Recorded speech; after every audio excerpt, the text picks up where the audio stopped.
Gator Pit, Texas Custom Barbecue Pits. This is Rich Robin. I'm going to walk you through a customer here in Texas.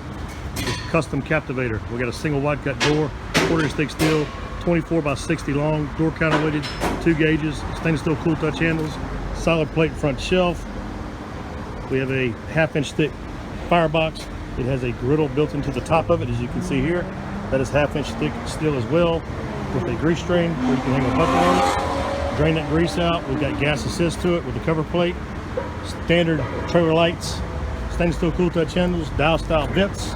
Inside we've got a gas assist, a heavy duty fire grate, and again you can see how thick this wall is on this 1/2 inch, and it's reinforced all this 1/4 inch flat bar. Heavy duty box. Passenger side storage, steel fenders, 3,500 pound axle, 15 inch white wheels, 5 lug, and 205/75 trailer rated tires. Here's the back side of the smoker. We also have a charcoal grill back here. There's a 20 by 30 charcoal grill, front shelf, stainless steel gauges, stainless steel cool touch handles. Inside we have sliding meat racks on the bottom. We have a 1/2 top rack. We have our adjustable smokestack, and we have a removable fire grate, side access door, and vents and grease drains as well, and fully flanged doors as you see there. We have our LP propane tank holder.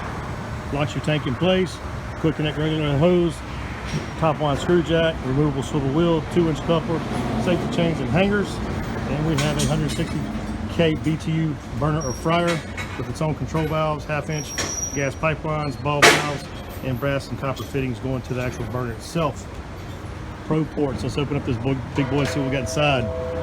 We have tuning plates, Gator Pit's tuning plates in there for even temperature cooking. We've got heavy duty angle frame food racks in there that are sliding. Our fully flanged doors, adjustable stacks. Again, Gator Pit, Texas is a custom Captivator. We're a customer going to Corpus Christi, Texas. And I'm Rich Robin. See ya.